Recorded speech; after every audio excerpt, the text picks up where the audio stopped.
प्रदेश के आदिवासी बहुल गांव में कोरोना के टीकाकरण को लेकर अलग अलग तस्वीरें सामने आ रही हैं। कहीं पर लोगों के अंदर टीका लगवाने की होड़ है तो कहीं पर झिझक। डीडी न्यूज की टीम भोपाल से करीब 180 किलोमीटर दूर बैतूल जिले के आदिवासी क्षेत्र शाहपुर पहुंची तो वहां के सरकारी स्कूल में बनाए गए टीकाकरण केंद्र पर युवाओं की संख्या ज्यादा नजर आई। जो लोग ऑनलाइन रजिस्ट्रेशन नहीं करवा पा रहे थे वह भी टीकाकरण केंद्र पर पहुंचकर ऑफलाइन व्यवस्था के तहत टीका लगवाने के लिए हाथ में टोकन लेकर बैठे नजर आए। बैतूल जिले में कई गांव आदिवासी बहुल हैं। जिले में अब तक 2,45,000 से ज्यादा वैक्सीन के डोज लग चुके हैं, जिसमें से 18 से 44 आयु वर्ग में करीब 50,000 लोगों को पहला डोज लग चुका है। संवाददाता आदित्य श्रीवास्तव की ये रिपोर्ट। मध्य प्रदेश के ग्रामीण आदिवासी क्षेत्रों में किस तरीके से चल रही है टीकाकरण की प्रक्रिया, जानने की कोशिश करेंगे। मध्य प्रदेश के बैतूल जिले में हम रवाना हो रहे हैं भोपाल से बैतूल जिले के लिए, जहां आदिवासी ग्रामीण क्षेत्रों में जाकर जानने की कोशिश करेंगे कि वहां के ग्रामीण आदिवासी किस तरीके से टीकाकरण की प्रक्रिया में भाग ले रहे हैं और इस महामारी से लड़ने के लिए अपना योगदान दे रहे हैं, अपने आप को बचाकर किस तरीके से रख रहे हैं। हम रवाना हो रहे हैं बैतूल।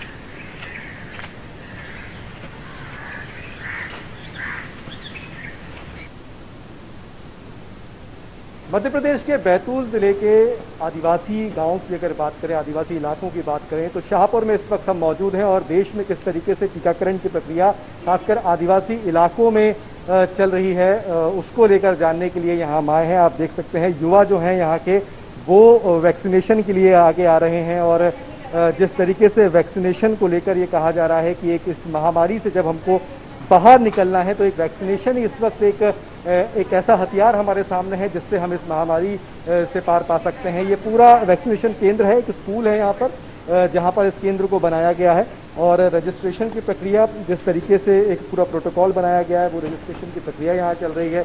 उससे पहले गेट के अंदर आने से पहले अगर बात की जाए तो पहले टेम्परेचर देखा जाता है। जो लोग यहाँ पे वैक्सीनेशन के लिए युवा पहुँच रहे हैं ये तमाम वो लोग हैं। स्कूल में यहाँ एक टीकाकरण चल रहा है, जो टीका लगवा चुके हैं और उसके बाद जब प्रतीक्षा कक्ष जो है जहां वेटिंग रूम है, जहां इनको कोई एडवर्स इफेक्ट तो नहीं हो रहा उसको देखने के लिए आधे घंटे का समय उनको दिया जाता है और वो यहां पर बैठे हुए हैं, इंतजार कर रहे हैं। अब टीकाकरण उनका हो चुका है। टीका लग चुका है आपको? जी। दिक्कत तो नहीं? कोई प्रॉब्लम नहीं है सर, बढ़िया लग रहा है, रिलैक्स, बिल्कुल कोई प्रॉब्लम नहीं है सर। वैक्सीनेशन इसलिए ज़रूरी है क्योंकि इससे अपने शरीर की सुरक्षा हो रही है। अगर अपन नहीं लगवाएंगे तो इससे फिर और ज़्यादा खतरा रहेगा, इसलिए लगवाना ज़रूरी है। तो बोल रहे हैं कि बड़ी दिक्कत हो रही है, ये हो रहा है। कोई दिक्कत नहीं हो रही टीकाकरण करने में, वैक्सीन लगाने में कोई दिक्कत नहीं हो रही। इन क्षेत्रों में लोगों का मानना है कि अलग अलग भ्रांतियां हैं लोगों के अंदर, एक टीका लगवाने से कुछ हो जाएगा। नहीं सर, कोई प्रॉब्लम नहीं हो रही सर टीका लगाने, तो बहुत अच्छा है सर लगाने से। वो टीकाकरण अपने लिए फायदेमंद है ना,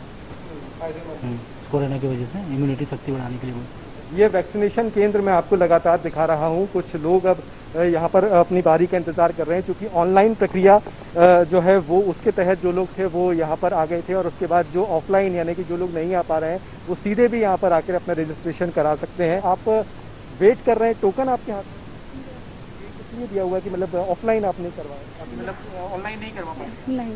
अच्छा, वैक्सीनेशन क्यों जरूरी? लगवाना चाहिए वैसे टीका। लगवाना चाहिए। हाँ, जो लोग नहीं लगवा रहे हैं उनको क्या बोलेंगे? उन्हें जो डर है अंदर से वो तो होता है, नॉर्मली बात है, सबके अंदर रहता है थोड़ा बहुत डर, बट उससे बाहर लाइए। वो जरूरी नहीं है कि हर अंदर, बस थोड़ा सा दर्द होगा उसमें अपनी जान बचेंगी। एक इंजेक्शन ही तो लगवाना है, उससे क्या है। ये इस बीमारी के कारण अभी इस समय टीका लगवाना ही बहुत ज़रूरी है, आगे चल के हमें और बीमारी का सामना ना करना पड़े। इसकी वजह से मैं सबसे रिक्वेस्ट करती हूँ कि सब टीका लगवाएं। ऑनलाइन क्या है ना, वो थोड़ी सी मिस्टेक हो गई, गलत हो गया था, इसीलिए फिर ऑफलाइन लगवा रहे हैं। तो क्यों टीका लगवाना ज़रूरी है? लाइफ जीना है तो लगवाना तो पड़ेगा। हमारे हिसाब से अगर सरकार सबको लगाना चाह रहा है वैक्सीन, सबको लगाना चाहिए। इससे अगर कम होता है कोरोना का कहर तो लगाना ही चाहिए। हमारे साथ डिस्ट्रिक्ट इम्यूनाइजेशन ऑफिसर भी हैं। सर, वैक्सीनेशन की प्रक्रिया चल रही है, खासकर आदिवासी ग्रामीण क्षेत्र जो हैं, लोगों के अंदर शुरुआत में जब वैक्सीनेशन की प्रक्रिया शुरू हुई थी कई सारी भ्रांतियाँ भी थी। अब हालांकि हम देख रहे हैं कि लोग वैक्सीनेशन केंद्रों पर पहुंच रहे हैं, वैक्सीन लगवा रहे हैं। कैसे उसको दूर किया जा रहा है और लोगों के अंदर किस तरीके से उसको वैक्सीन लगवाने को लेकर रुचि आ रही है? हाँ, ये बड़ा जो है आपने बड़ा अच्छा सवाल पूछा है आपने। निश्चित ही ग्रामीण क्षेत्रों में और आदिवासी क्षेत्रों में अभी भी वैक्सीनेशन को लेकर हिचकिचाहट की भावना है और उसका समाधान हमने हमारे जो कलेक्टर साहब और सीओ साहब है ना, ये सब भी सम्मिलित थे और सबने मिल के निकाला कि उन लोगों के लिए हम लोगों ने सामाजिक संगठनों को भी लगाया। एक पहला शिविर हमने एक गांव में किया, जो गांव काजरी गांव था, जिसमें एक संस्था आ गई थी सेवा भारती, जहां पर मतलब टोटल आदिवासी गांव है और वहां पर वैक्सीनेशन के लिए उसके बगल के गांव में एक बार गए थे, दिन भर बैठे, कोई नहीं आया था।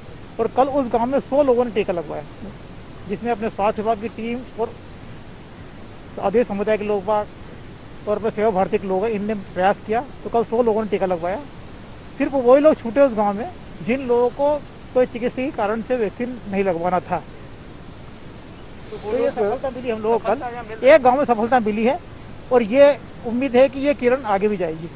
बिल्कुल उम्मीद हम यही कर सकते हैं, क्योंकि जिस तरीके से हम आदिवासी इलाकों में खासतौर से हम देख रहे हैं कि लोग, खासकर युवा जिस तरीके से आगे आ रहे हैं, वो ये बताता है कि वैक्सीन को लेकर जो एक डर या भ्रम की स्थिति जो लोगों के अंदर बनी हुई थी, वो कहीं ना कहीं जो है अब कम होती दिखाई दे रही है और लोग ज़्यादा से ज़्यादा संख्या में जो है वो टीकाकरण केंद्रों पर पहुंच रहे हैं। और ये बात सही भी है कि अगर इतनी बड़ी महामारी से हमको लड़ना है, इससे बाहर निकलना है, तो फिलहाल हमारे सामने टीकाकरण ही एकमात्र उपाय, एकमात्र हथियार सामने आ रहा है।